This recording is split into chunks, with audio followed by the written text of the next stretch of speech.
ಇವತ್ತು ಮಹರ್ಷಿ ವಾಲ್ಮೀಕಿ ನಿಗಮದ ಬಹುಕೋಟಿ ಹಗರಣದ ವಿಷಯ ಕುರಿತಂತೆ ಇಡಿ ಚಾರ್ಜ್ ಶೀಟ್ ಅನ್ನ ಸಲ್ಲಿಸ್ತಾ ಇದೆ.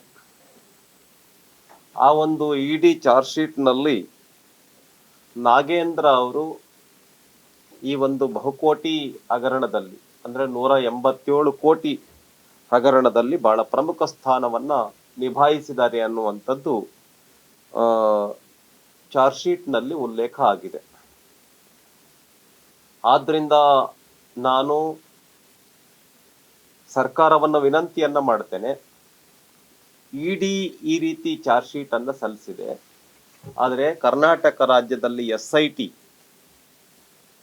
ಏನು ಸಿದ್ದರಾಮಯ್ಯ ಮತ್ತು ಶಿವಕುಮಾರ್ ಅವರ ಇನ್ವೆಸ್ಟಿಗೇಷನ್ ಟೀಮ್ ಏನಿದೆ ಅದರಲ್ಲಿ ನಾಗೇಂದ್ರ ಅವರ ಹೆಸರನ್ನ ಉಲ್ಲೇಖನೆ ಮಾಡಿಲ್ಲ, ಹೆಸರನ್ನೇ ತೆಗೆದುಕೊಂಡಿಲ್ಲ, ಕ್ಲೀನ್ ಚೀಟ್ ಅನ್ನ ಕೊಟ್ಟಿದೆ.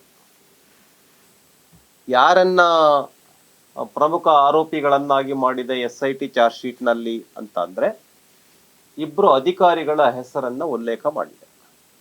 ಅಂದ್ರೆ ಕರ್ನಾಟಕ ರಾಜ್ಯ ಸರ್ಕಾರದಲ್ಲಿ ಏನೇ ಹಗರಣ ಆಗಿದ್ರು ಮಂತ್ರಿಗಳ ಪಾತ್ರ ಇಲ್ಲ, ಅಧಿಕಾರಿಗಳ ಪಾತ್ರ ಇದೆ. ಇದರಲ್ಲಿ ಇಡಿ ನಲ್ಲಿ ಹೇಳ್ತಾ ಇದೆ, ನಾಗೇಂದ್ರ ಅವರು ಸಚಿವರ ಪ್ರಮುಖ ಸ್ಥಾನದ ನಿರ್ವಹಣೆಯಲ್ಲಿ ಅಧಿಕಾರಿಗಳು ಕೂಡ ಭಾಗಿಯಾಗಿರ್ತಕ್ಕಂಥದ್ದು ಕಂಡು ಬಂದಿದೆ ಇದರಲ್ಲಿ. ಆದ್ರೆ SIT ನಲ್ಲಿ ಮಂತ್ರಿಗಳನ್ನ ಉಳಿಸ್ತಕ್ಕಂಥದ್ದು, ಮಂತ್ರಿಗಳನ್ನ ಬಚಾವ್ ಮಾಡ್ತಕ್ಕಂಥದ್ದು ಈ ಸರ್ಕಾರದ ಧೋರಣೆ ಸ್ಪಷ್ಟವಾಗಿ ಕಾಣ್ತಾ ಇದೆ. ಆದ್ರಿಂದ ಸರ್ಕಾರದ ಹಸ್ತಕ್ಷೇಪ ಇಲ್ದೇನೆ, ಸರ್ಕಾರದ ಬೆಂಬಲ ಇಲ್ದೇನೆ ಮಹರ್ಷಿ ವಾಲ್ಮೀಕಿ ಅಭಿವೃದ್ಧಿ ನಿಗಮ ನಡೆಯೋದಕ್ಕೆ ಸಾಧ್ಯನೇ ಇಲ್ಲ. ಅದರೊಳಗೂ ಕೂಡ ಅಂತಾರಾಜ್ಯ ಭ್ರಷ್ಟಾಚಾರ ಇದು ಸ್ಪಷ್ಟವಾಗಿ ಹೇಳಿದೆ. ಇಡಿ ಚಾರ್ಜ್ ಶೀಟ್ ಅಲ್ಲಿ 21 ಕೋಟಿ ರೂಪಾಯಿ ಹಣವನ್ನ ಬಳ್ಳಾರಿ ಚುನಾವಣೆಗೆ ಖರ್ಚು ಮಾಡಿದ್ದಾರೆ ಅಂತ ಹೇಳಿ. ಆದ್ರಿಂದ ನಾನು ಮತ್ತೊಂದು ಅಂಶವನ್ನ ಈ ಸಂದರ್ಭದಲ್ಲಿ ಒತ್ತಾಯ ಮಾಡ್ತೇನೆ. ಬಳ್ಳಾರಿ MP ಸ್ಥಾನದಿಂದ ತುಕಾರಾಮ್ ಅವರು ಏನು MP ಇದ್ದಾರೆ ಆ ಸ್ಥಾನದಿಂದ ಅವರನ್ನ ವಜಾಗೊಳಿಸ್ಬೇಕು ಅಂತನೂ ಕೂಡ ನಾನು ಈ ಸಂದರ್ಭದಲ್ಲಿ ಆಗ್ರಹ ಪಡಿಸ್ತೇನೆ. ಯಾಕೆ ಅಂತ ಹೇಳಿದ್ರೆ ಈ ಒಂದು ತನಿಖಾ ಸಂಸ್ಥೆಯಿಂದ ಇಡಿಯಿಂದ ಈ ರೀತಿ 21 ಕೋಟಿ ರೂಪಾಯಿ ಬಳ್ಳಾರಿ ಚುನಾವಣೆಗೆ ಬಳಕೆಯಾಗಿರ್ತಕ್ಕಂಥದ್ದು ಬಹಿರಂಗ ಆಗ್ತಾ ಇದೆ. ಅದೇ ತರ ಇಬ್ರು ಅಧಿಕಾರಿಗಳು SIT ಒಂದು ಚಾರ್ಜ್ ಶೀಟ್ ನಲ್ಲಿ ತನಿಖಾ ವರದಿನಲ್ಲಿ ಇಬ್ರು ಅಧಿಕಾರಿಗಳು ಭಾಗಿಯಾಗಿದ್ದಾರೆ ಅಂತ ಹೇಳ್ತಾ ಇದ್ದಾರೆ. ಒಟ್ಟಾರೆಯಾಗಿ ನೋಡೋದಾದ್ರೆ ಬಳ್ಳಾರಿ ಚುನಾವಣೆಗೆ ಮಹರ್ಷಿ ವಾಲ್ಮೀಕಿ ಅಭಿವೃದ್ಧಿ ನಿಗಮದ ಹಣ ಬಳಕೆಯಾಗಿರ್ತಕ್ಕಂಥದ್ದು ಅತ್ಯಂತ ಸುಸ್ಪಷ್ಟ.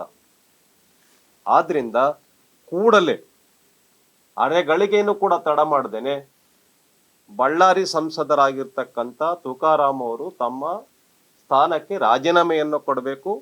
ಚುನಾವಣಾ ಕಮಿಷನ್ ಆ ಒಂದು MP ಸ್ಥಾನದಿಂದ ಅವರನ್ನ ವಜಾಗೊಳಿಸಬೇಕು ಅಂತೇಳಿ ಈ ಸಂದರ್ಭದಲ್ಲಿ ಆಗ್ರಹ ಪಡಿಸ್ತೇನೆ.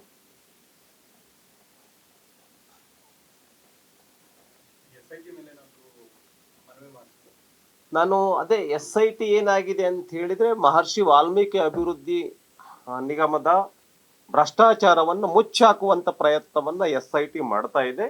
ಇದು ಸರಿಯಲ್ಲ. ಇದು ಹಾಗಾಗಿ SITಯ ಕಾರ್ಯನಿರ್ವಹಣೆ ಬಗ್ಗೆನೇ ಇಡೀ ಸಮಾಜದಲ್ಲಿ ಪ್ರಶ್ನೆ ಇದೆ. SIT ತನಿಖೆ ಬಗ್ಗೆನೇ ಜನಕ್ಕೆ ಒಂದು ದೊಡ್ಡ ರೀತಿಯ ಅನುಮಾನ ಇದೆ. ಅವರು ಬಹಳ ಸ್ಪಷ್ಟವಾಗಿ ಸತ್ಯದ ಆಧಾರದ ಮೇಲೆ ಯಾರೇ ತಪ್ಪು ಮಾಡಿರ್ಲಿ ಅವ್ರಿಗೆ ಶಿಕ್ಷೆ ಆಗ್ಬೇಕು ಅನ್ನೋದರ ಆಧಾರದ ಮೇಲೆ ಅವರು ಎಂಕ್ವೈರಿ ಮಾಡ್ತಾ ಇಲ್ಲ SIT. ಆದ್ರಿಂದ SIT ತನಿಖೆಯ ಬಗ್ಗೆ, SIT ಚಾರ್ಜ್ ಶೀಟ್ ಬಗ್ಗೆನೆ ಸಮಾಜದಲ್ಲಿ ಒಂದು ದೊಡ್ಡ ಶಂಕೆ, ಅನುಮಾನ ಇದೆ ಅಂತೇಳಿ ನಾನು ಈ ಸಂದರ್ಭದಲ್ಲಿ ಹೇಳೋದಕ್ಕೆ ಬಯಸ್ತೇನೆ.